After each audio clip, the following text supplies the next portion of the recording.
방금 봉독했던 마태복음 11장 28에서 30절의 말씀 제목은 아직 선택 안 하셨습니까? 라는 제목으로 함께 은혜를 나누고자 합니다. 우리 다시 한번 오늘 29절의 말씀, 28절의 말씀 너무나 귀한 말씀인데요. 우리 다시 한번 읽어보겠습니다. 다시 한번 시작. 수고하고 무거운 짐진 자들아 다 내게로 오라. 내가 너희를 쉬게 하리라. 아멘. 이 말씀 너무나 유명한 말씀이죠. 그리고 보통 우리가 이 말씀을 딱 들으면 우리는 이 말씀을 텍스트뿐만 아니라 달력이든지 액자든지 아니면 카톡 메시지라든지 예수님의 이미지가 같이 떠오르는 말씀이 바로 이렇게 유명한 말씀입니다. 이 말씀은 일상에 지친, 수고에 지친 우리들을 안식으로 초대하시는 예수님의 초청의 말씀입니다. 그런데 우리는 이 말씀을 굉장히 잘 봐야 합니다. 말씀대로 잘 봐야 하는데 이 말씀의 뜻을 이해하지 못한다면 우리는 이 말씀이 술집에도 어울리고 당구장에도 어울리는 말씀이 되고야 맙니다. 술 취함으로 지친 인생을 위로받고 친구들하고 한 게임 치고 난 뒤에도 쉼을 얻어도 된다라는 말씀처럼 들리기 때문입니다. 그러나 그렇지 않습니다. 하나님 말씀은 그것이 아닙니다. 마태복음 11장에는 여러 가지 중요한 의미 있는 사건이 있었습니다. 그리고 그 문맥에 따라서 오늘의 말씀을 우리가 이해해야 합니다. 가장 큰 사건은 세례 요한이 옥에 갇혔다라는 것이에요. 그리고 옥에 갇힌 세례 요한은 며칠 있지 않으면 이제 순교를 당하게 됩니다. 직감적으로 자신의 인생의 막바지 페이지에 이르렀다라는 것을 알았던 세례 요한은 자신의 제자들을 옥으로 불러다가 심부름을 시킵니다. 예수님께 가서 나의 질문을 하고 그 답을 듣고 나에게 전달해 달라라는 것이었죠. 그 질문이 뭐냐면 당신이 오실 그분이십니까? 라는 질문이었어요.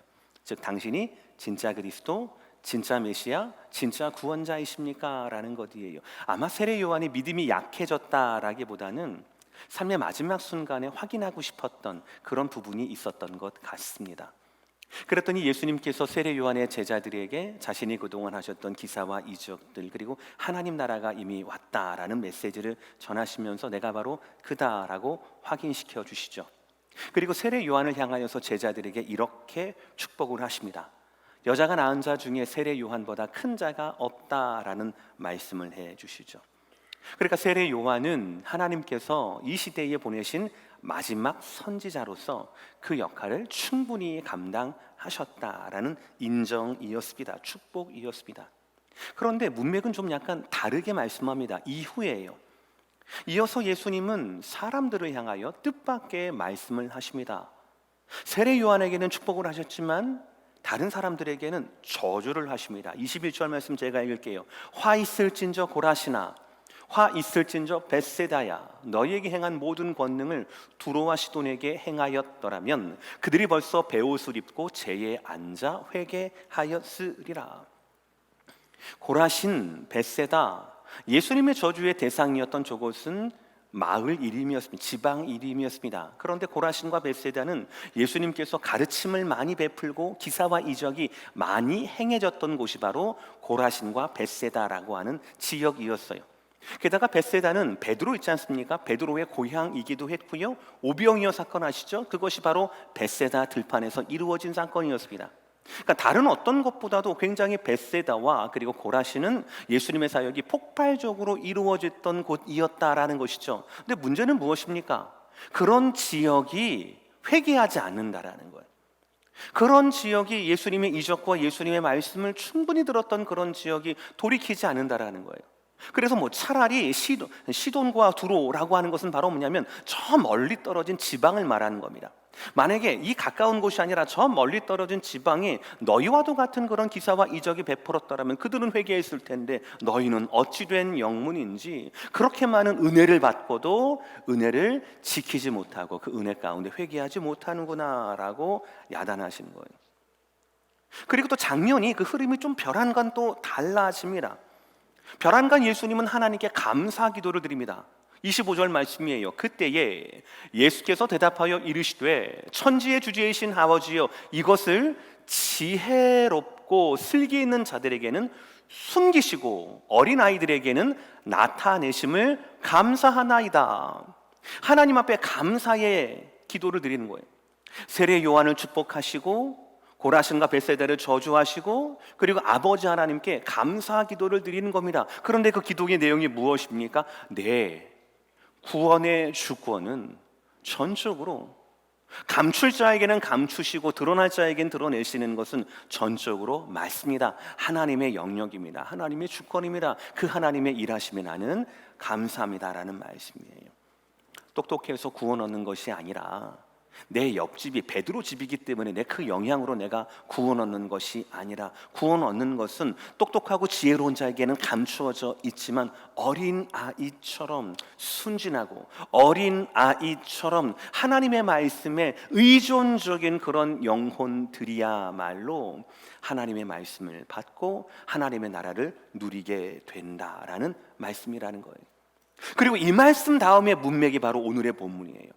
우리 문맥을 이해하시고 28절의 말씀 다시 한번 읽을까요? 시작. 수고하고 무거운 짐진 자들아 다 내게로 오라. 내가 너희를 쉬게 하리라. 어떻게 이 말씀이 술집에 어울리겠습니까? 어떻게 이 말씀이 당구장이나 그런 곳에 세속적인 즐거움과 세속적인 쉼을 허락하는 그런 휴게실 같은데요, 어떻게 저 말씀이 어울리겠습니까? 예수님은 지금 누구를 초청하시는 겁니까? 그냥 삶에 지친 모든 사람들을 초청하시는 겁니까? 그렇지 않습니다. 하나님의 주권으로 말미암아 하나님이 선택한 자들, 특별히 어린 아이처럼 굉장히 연약하여서 세상이 누르면 눌릴 수밖에 없고 밟으면 밟힐 수밖에 없는, 할 것이라고는 아무것도 없지만 그럼에도 불구하고 그 마음이 순진하여 하나님의 나라를 바라보는 그런 영혼들에게 주님은 영원한 안식으로, 진정한 안식으로 초청하고 계시다라는 것이에요. 사랑하는 성도 여러분, 먼저 축복합니다. 여러분 이 음성에 답하시기를 바랍니다. 그리고 주님이 주시는 안식을 누리시기를 바랍니다. 우리에게 이러한 영원한 안식을 주시는 우리 주님은 저와 여러분의 삶의 수고와 고단함을 세상 그 누구보다도 잘 아시는 주님이시다라는 것이에요. 주님은 아십니다. 수고하는 인생에 대해서, 무거운 짐에 대해서 주님은 충분히 아셔요. 가만히 생각해 보면 수고하고 무거운 짐진 자들아 라고 하는 이 성구가 우리에게는 메시지가 아니라 이미지로 박혀 있습니다. 한번 생각을 해보세요. 이미지 하면은 예수님 굉장히 넓은 품으로 깨끗한 옷을 입으시고, 예수님 정말로 우람하기까지 그 품이 넓으셔서 누구나 다 품어 안을 수 있는 그런 넉넉함으로 우리에게 각인이 되어 있어요. 맞아요. 그건 맞는 말씀이에요. 누구라도 예수님 이름을 부르고 나아가면 예수님 다 품어주셔요. 근데 그러다 보니까, 그런 이미지에 갇히다 보니까 어떤 분들은 상상하시기를, 예수님은 이 땅에서 고생을 하실까? 예수님 이 땅에서 그냥 평생 동안 성경 공부나 하시고 병든 자들, 가난한 자들, 죄인들, 그 사람들 만나면서 구제 사역 하시면서 평생 동안 착하게 사신 분이 바로 예수님 아니겠어? 십자가 그 일주일을 제외하고는 예수님이 무슨 우리의 고난과 고생을 아실까? 하나님의 아들인데 라고 상상하기 쉽습니다. 그러나 그렇지 않습니다. 수고하고 무거운 짐진 자들이라는 이 말씀에서 수고한다라는 의미는 바로 뭐냐면 노동을 말하는 겁니다. 그 노동에는 정신적인, 육체적인 모든 고단함을 포함하는 겁니다. 짐진다라고 하는 것은 내가 원하지 않았지만 내 어깨에 올려진 삶의 무게를 말하는 것입니다. 그것을 염려의 짐이든 의심의 짐이든 탐욕과 욕망의 짐이든 경쟁의 짐이든 종교와 죄의 짐이든 무엇이든지 간에 내가 원하지 않았음에도 불구하고 내 어깨 위에 나를 누르고 있는 것, 그것이 바로 짐이라는 것이죠. 그래서 이 수고와 무거운 짐이라는 두 가지 요소는 우리 인생에 어쩔 수 없는 고단함을 말해주는 것입니다. 중요한 것은 바로 예수님도 그러한 삶을 사셨다라는 것이에요. 정확히 언제인지는 알 수 없지만 예수님의 12살 이후 그의 아버지 요셉이 돌아가십니다. 당시 아버지 요셉은 나사렛이라는 동네에서 목수로 일했습니다. 변변한 교육 제도도 없었고 가난한 집안이었기 때문에 분명히 예수님은 10대 이후로 좀 힘을 쓸 수 있을 때부터 아버님께 잠심부름하면서 목수 일을 도왔을 겁니다. 분명했을 거예요. 그러던 어느 날 아버지가 갑자기 세상을 떠나는 겁니다. 졸지에 이 목공소는 목수 일은 장남이었던 예수님의 몫이 되었을 겁니다. 그때부터 예수님은 과부 어머니를 돌봐야 했고 6명 줄줄이 그 형제들을 먹여 살려야 했습니다. 소년 가장이 돼버린 거예요. 어른이 되기도 전에 듬뿍 사랑을 받아도 모자랄 그 어린 나이에 청소년기에 예수님은 벌써부터 삶의 무게를 짐지고 계셨다라는 거예요. 게다가 예수님이 자라나셨던 나사렛이라는 동네는 산골마을 아주 자그마한 동네예요.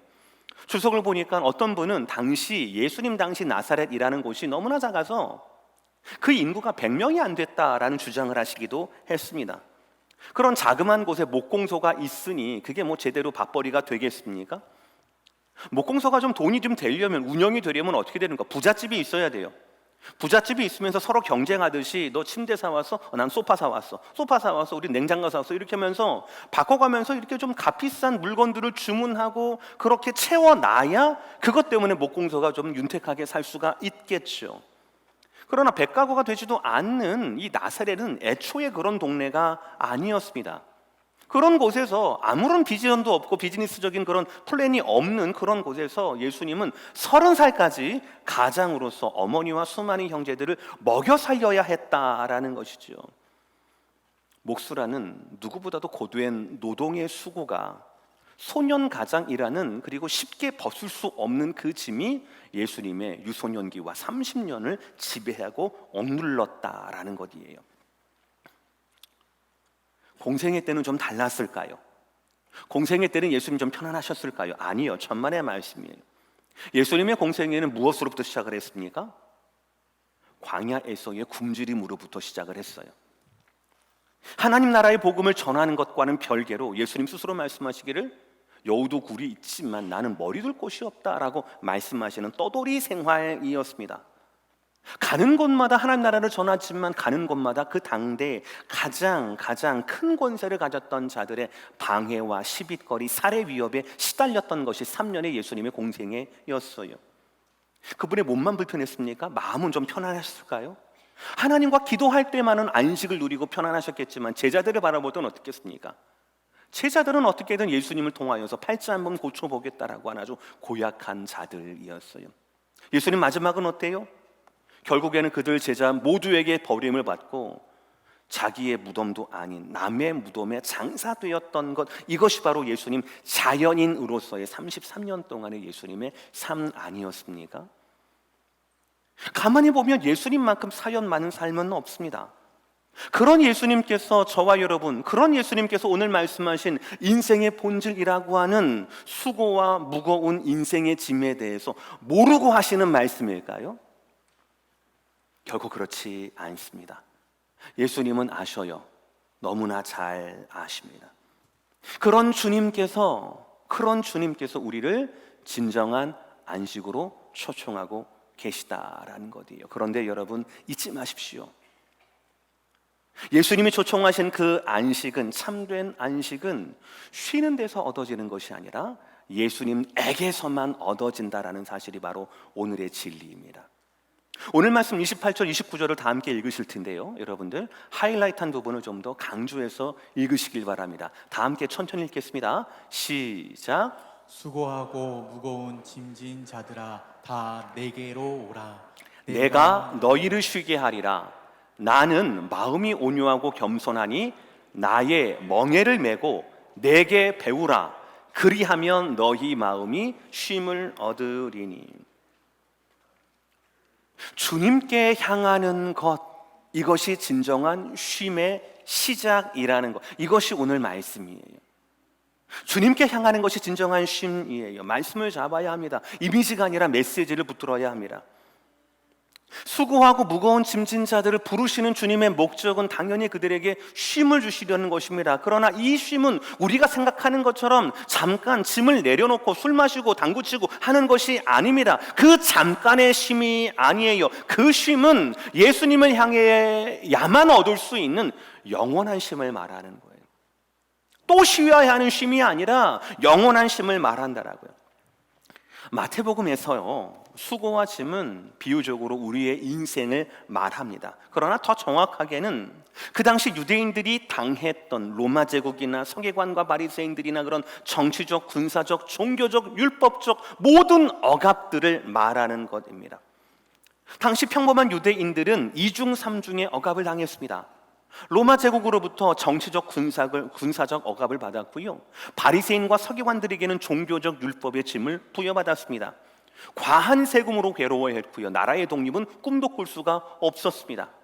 특히 중요한 것은 종교적인 건데요. 온갖 제약을 다 받았습니다. 서기관과 바리새인들이 자기도 지킬 수 없는 계명의 율법과 온갖 것들을 백성들에게 강요했고 정죄했고 복종을 요구했다라는 것이에요. 지금 그런 백성들에게 주님은 진정한 안식으로의 초청을 하고 계시는 거예요. 그런데 안식을 얻는 방법이 굉장히 독특합니다. 28절 하반절 말씀, 다 내게로 오라, 내가 너희를 쉬게 하리라. 짐을 내려놓는 것이 안식이 아닙니다. 예수님께 가는 것, 그것이 안식이라고 말씀을 합니다. 수고를 그쳐서 쉬는 것이 아닙니다. 주님께 가야 쉼을 얻을 수 있다라고 말씀하는 거예요. 세금과 율법에 지친 유대인들이 원하는 바와 다를 수 있습니다. 이민자의 삶에 끝나지 않은 팬데믹 가운데 이 더운 여름과 불안한 경제 때문에 질병에 지친 우리가 기대하는 바와는 조금 다를 수 있습니다. 그러나 주님이 원하시고 주님이 명하시는 초청과 안식은 이것이라는 거예요. 조금 더 자세히 볼까요? 29절 말씀 제가 읽어요. 나는 마음이 온유하고 겸손하니 나의 멍에를 메고 내게 배우라. 그리하면 너희 마음이 쉼을 얻으리니. 누구도 이렇게 말하지 않습니다. 쉼을 말씀하는데 내 짐과 내 멍에를 메라, 누구도 이렇게 말씀하지 않습니다. 멍에가 뭡니까? 소나 가축이나 아니면 노예에게 그 어깨에 연결해서 농사를 짓게 하거나 아니면 수레를 끌게 하는 도구입니다. 아마 당시 억압을 당하던 유대인들이 기대하는 쉼은 무엇이겠습니까? 야, 세금 내지 않아도 돼. 내가 로마 박살 내줄게. 모든 율법적 요구에 복종하지 않아도 돼. 내가 서기관들 다 깨버려 줄게. 자유야, 너희 마음대로 살아도 돼. 너희 마음대로 살아 라고 하는 안식인지는 모르겠습니다. 그런 자유인지는 모르겠습니다. 그러나 예수님의 말씀은 그렇지 않습니다. 뭐라고 하십니까? 나의 멍에를 메고 나에게 배우라 라고 말씀해요. 우리의 자유가 인생을 그치는 것, 걸음을 멈추는 것, 그것이 아니라고 말씀합니다. 참된 사역자, 나의 멍에를 메는 참된 사역자가, 내게 배우는 참된 제자가 참된 안식과 참된 자유로 들어갈 수 있다라고 말씀하고 있다라는 거예요. 여러분, 이미지가 아닙니다. 메시지예요. 하나님 나를 위로해 주시겠지, 나를 안아주시겠지, 내 짐을 털어서 예수님께서 내 짐을 짊어 주시겠지, 말씀에 그렇게 안 나와 있어요. 말씀에 뭐라고 한다고요? 내 짐을 내려놓고 주님의 짐과 주님의 멍에를 매라고 말씀하고 있다라는 것이에요. 모든 인간은 자유를 갈망합니다. 특별히 미국에 살고 있는 우리에게는 헌법적 가치로 그 자유가 보장되어 있습니다. 그런데 우리에게 익숙한 그 자유는 무엇입니까? 내 마음대로 할 수 있는 자유예요. 내 마음대로 해야만 우리에게 느끼는 우리가 원하는 자유가 이루어진다는 거죠. 그러나 여러분, 이것은 애초에 불가능합니다. 왜냐하면 우리는 제한된 존재이기 때문에 그렇습니다. 저것을 하고 싶다고 해서 그것을 할 수 있는 능력이 우리에게는 있지 않습니다. 우리의 시야는 전체를 볼 수도 없고요, 좁고요. 그 좁은 시야조차도 우리의 능력에 따라주지 않는다라는 거예요. 우리는 제한된 존재이기 때문에 우리는 모든 것을 하고 싶어도 모든 것을 할 수가 없어요. 게다가 또 있습니다. 나에게 좋은 것, 내가 선택한, 내가 하고 싶은 내 자유를 선택한다면 그것이 다른 사람들에게는 독이 될 수 있다라는 가능성이 있다라는 거예요. 쉽게 말씀드릴까요? 부모 자식 간에 예를 들어서, 야, 날씨 덥다, 오늘 저녁에 뭐 먹으러 갈래? 나는 냉면, 나는 짜장면, 나는 짬뽕. 다 달라요. 식당 가서 우리 좀 저녁 먹자라고 하면 어느 식당 갈래? 다 달라요. 같은 적이 있었습니까? 돈 내는 사람이 있다라면 갔겠죠. 자, 이번에 우리 잘 시간을 맞췄어. 휴가 한번 가볼까? 어디 가고 싶어? 다 다릅니다. 사랑하는 가족들에게도요, 밥 한 끼 먹는 것이, 휴가 그 좋은 것을 가는 것도요, 내 자유만을 강조하고 강요한다라면은요, 그것이 언제 어느 세월에 행복한 합일이 될 수가 있겠는가라는 거죠. 자신의 자유만을 주장한다라면 모두의 자유는 결코 이루어질 수 없는 것이죠. 그것이 우리 자유의 한계예요. 우리가 가진 자유라는 개념이 참으로 거룩해 보이고 대단해 보이지만 사실 현실의 삶에서 이런 자유를 누리기에는 너무나 복잡한 것들이 많다라는 겁니다. 한계가 많다라는 것이죠. 그러니 자유에 대한 우리의 물음은 어떻게 해야 우리가 자유롭게 살 수 있을까에서 어느 자유가 더 중요하고 더 참된 해방을 가져다 주는가라는 것으로 바뀌어야 한다라는 것이죠. 그리고 그 질문에 대해서 하나님 말씀은 오늘 이렇게 답해 주고 계십니다. 29절의 말씀 우리 다 함께 읽을까요? 시작. 나는 마음이 온유하고 겸손하니 나의 멍에를 메고 내게 배우라. 아멘. 내가 찾는 자유가 아니라, 내가 선택하는 자유가 아니라 예수님이 주시는 자유가 우리에겐 답이다라는, 온유하고 겸손하신 예수님께 주목해야 합니다. 온유하고 겸손하신 예수님께 배워야 합니다. 무엇을 배웁니까? 그 온유함과 겸손함을 저와 여러분이 배워야 한다는 겁니다. 왜입니까? 예수님께서 우리의 자유를 위하여서 스스로의 자유를 포기하셨기 때문에 그렇습니다. 우리가 자유를 누릴 수 있는 근본적인 이유는 자유에 대한 욕망이 있어서가 아닙니다. 누군가 우리의 자유를 위해서 헌신하는 사람, 피 흘리는 사람이 있기 때문에 우리가 그 자유를 누릴 수 있게 되는 거예요. 하고 싶다고 할 수 있는 게 아니라 누군가 우리의 울타리가 되어줬기 때문에, 내 능력이 아니라, 내 의지가 아니라 내 자유를 위해서 누군가가 희생을 했다라면 우리는 그 사람의 공로로 말미암아 우리는 자유를 누릴 수 있게 된다라는 것이죠. 제가 애틀란타에 사역을 할 때 가끔 이제 부흥 강사 목사님이나 선교사님들을 이제 그 픽업을 하러 이제 국제공항에서 팻말을 들고 제가 이렇게 서 있을 때가 있었어요. 그 웰컴존이 있는데, 그 애틀란타 공항 구조가 어떻게 되냐면 각자 비행기에서 내려서 짐을, 수화물을 다 찾고 이제 웰컴존으로 올라오는 거예요. 그런데 이제 지하에서 지상으로 올라와요. 에스컬레이터를 타고 쭉쭉쭉쭉쭉쭉쭉쭉 이렇게 올라오면, 그러니까 여기에서 이제 웰컴존에서 보면 이렇게 사람이 머리부터 위, 영화처럼 이렇게 딱 멋있게 딱 보여요. 그렇게 해서 이제 내가 찾는 사람을 하나하나 한 분 한 분 보고 이제 마중을 하게 되는데요.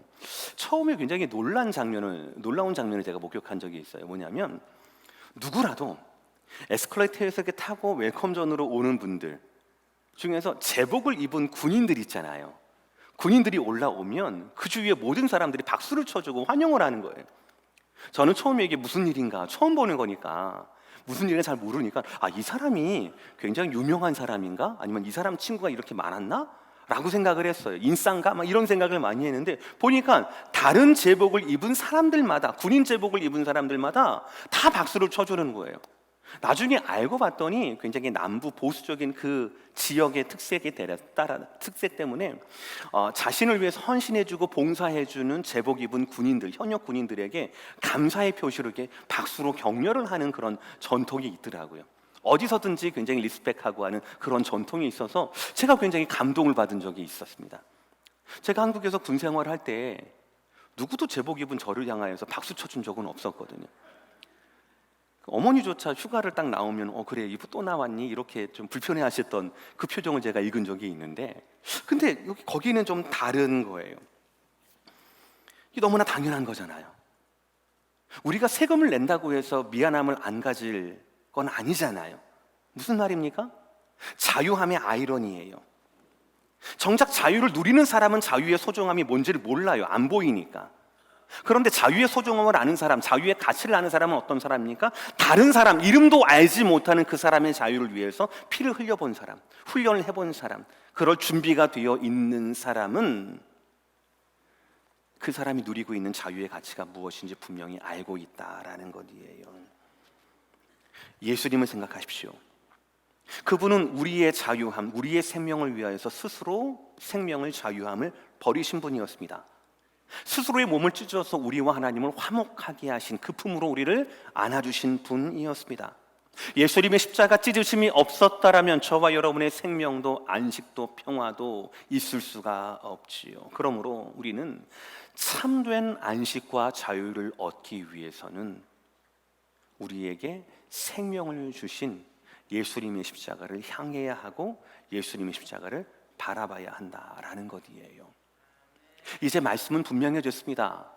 이미지를 버리고 메시지를 붙드세요. 첫 번째 뭡니까?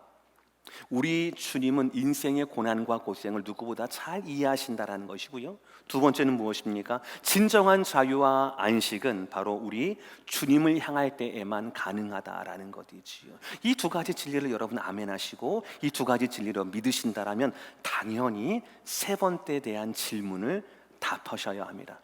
그 질문이 무엇입니까? 선택하라라는 거예요.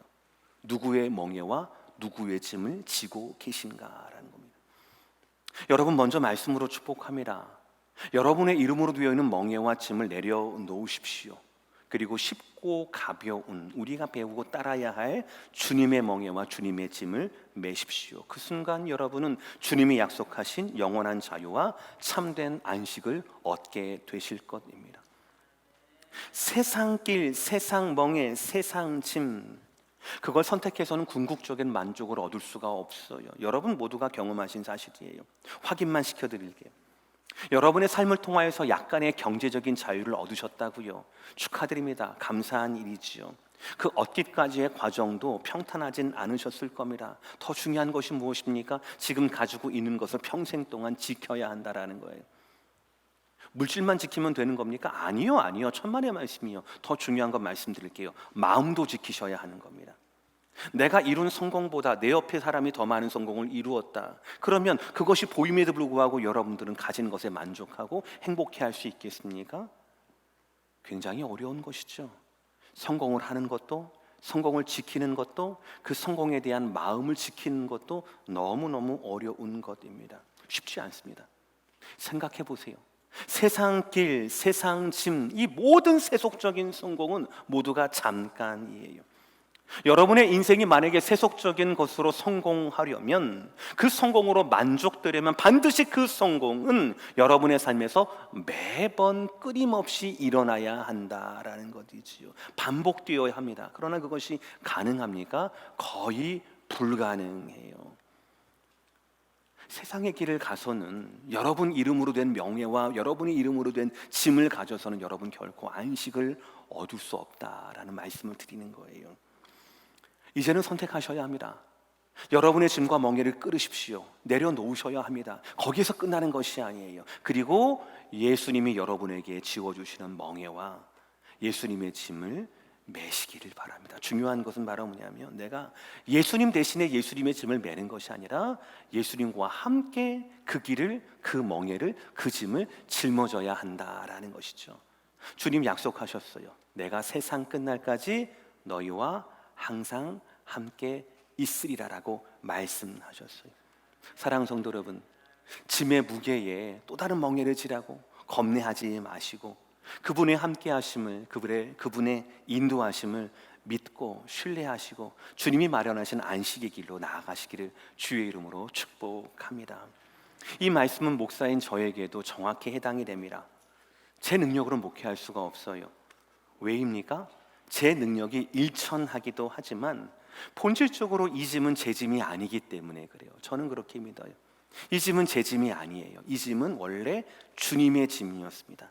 다만 주님이 저에게 맡기신 짐이라고 저는 그렇게 믿어요. 저는 이것을 확실히 믿습니다. 그것이 아니라 제 인격으로, 제 믿음으로, 제 능력으로는 여러분 앞에 잠시나마 설 수가 없습니다. 왜냐하면 저보다 여러분들의 인격과 믿음이 훨씬 더 경건하고 거룩하시기 때문입니다. 그러나 저는 믿기로 주님께서 주님의 짐을 저에게 맡기셨다, 그리고 저와 함께 하신다라고 저는 그것을 믿어요. 저의 목회적인 성패는 제 은퇴할 쯤에 있지 않습니다. 오늘 하루에 있습니다.